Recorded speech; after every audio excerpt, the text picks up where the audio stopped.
Why?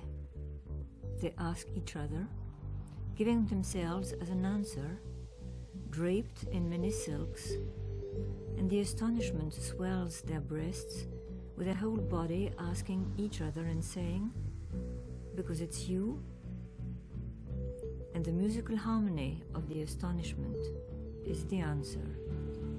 With one hand, suffering, living, putting your finger on pain, loss, but there is the other hand, the one that writes. If I knew the names of things, of acts, of places, I would not write. I would name, and everything would be said. I don't think that I can, babe.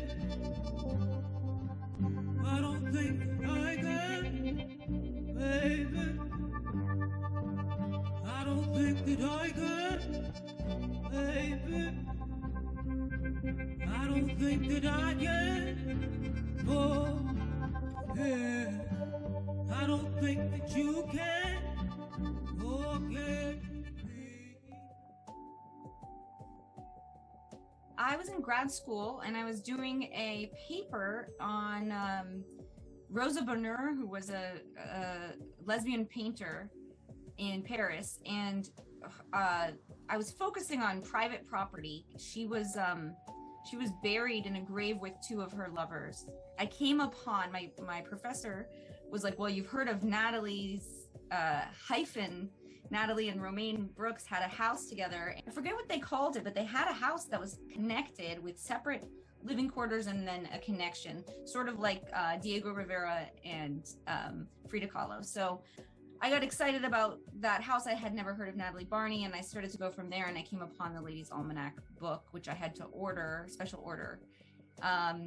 Once I read that, I was just so enthralled because it's like a time capsule treasure trove, but it's also kind of locked in that it's so takes a lot of work to decipher.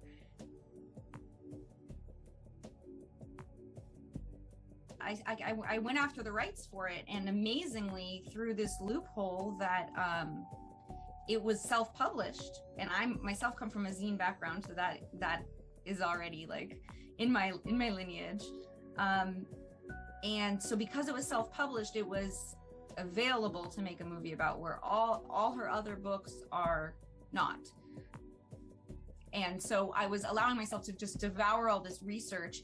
And I made a rule for myself pretty early on, because the network is so wide. There are so many friends of friends and friends, and you keep on finding more lovers and ex-lovers in this network. So I drew the line where I said, I'm going to read everything written by these people mentioned in the Almanack that mentions each other. So for instance, for Colette, I only read what she wrote concerning Renee Vivian, who was her neighbor for a time. I didn't read everything by Colette.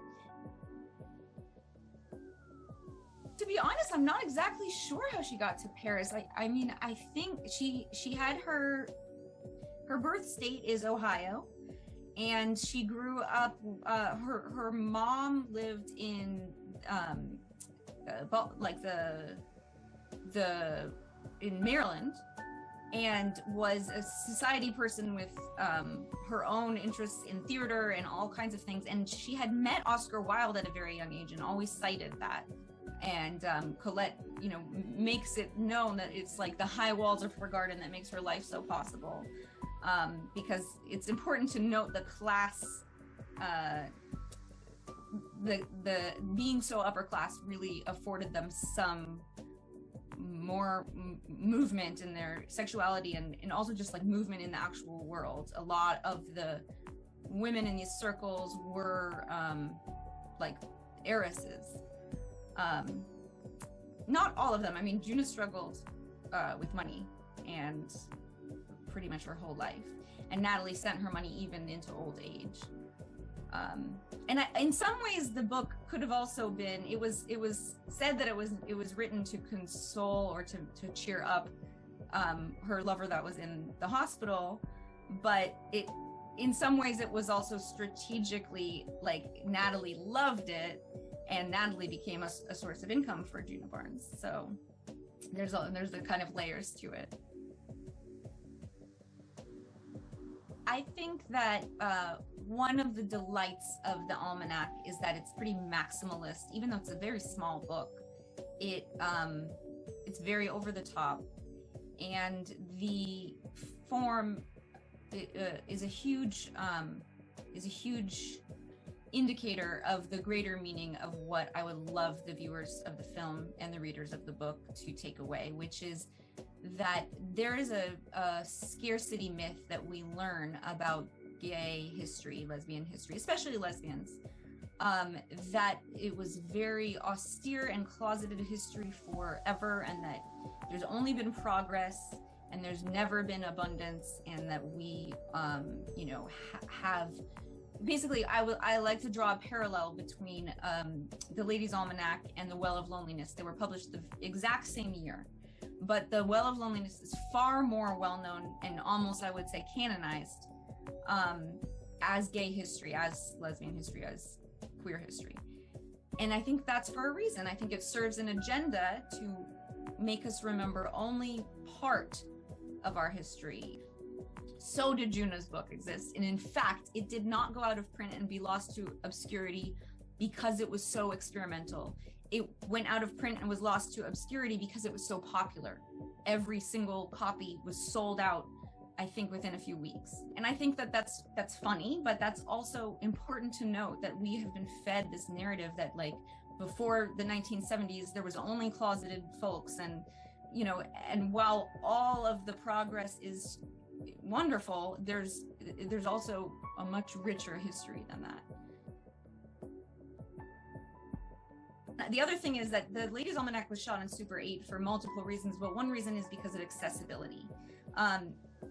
The tightly held, we had like a shoestring budget, and we had a form that speaks to a long history of like feminist art.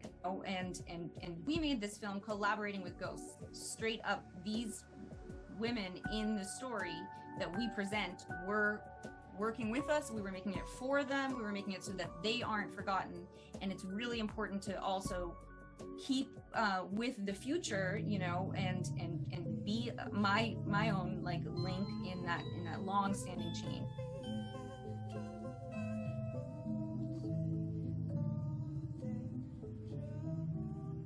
I shall make such a groaning and tintibulation throughout my own city that every woman will unloosen her stays and hang them out the window for the joy of the thing.